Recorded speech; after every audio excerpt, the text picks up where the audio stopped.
एक रात बेताल ने राजा विक्रम से एक पहेली सुलझाने को कहा। राजा ने पूछा, क्या पहेली है?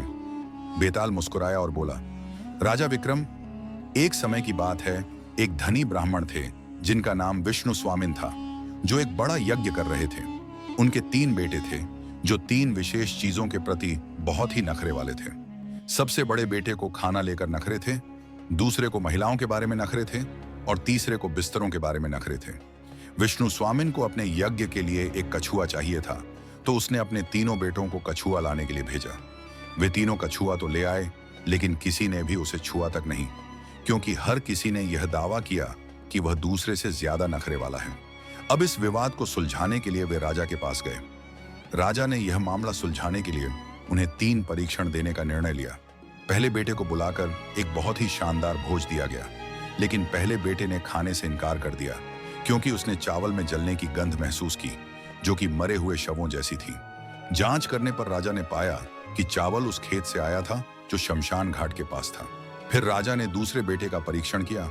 उसे एक बहुत सुंदर और आकर्षक दरबारी कन्या भेजी गई, लेकिन दूसरे बेटे ने उसे यह कहकर भेज दिया कि वह बकरी जैसी गंध कर रही है। जांच करने पर राजा ने पाया कि कन्या को बचपन में बकरी का दूध पिलाया गया था। राजा फिर से प्रभावित हुआ। इसके बाद राजा ने तीसरे बेटे का परीक्षण किया। उसे 7 मोटे गद्दों वाले बिस्तर पर सोने के लिए भेजा गया।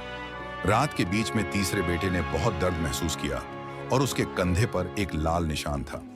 जांच करने पर पाया गया कि बिस्तर के नीचे 7 गद्दों के नीचे एक बाल पड़ा था।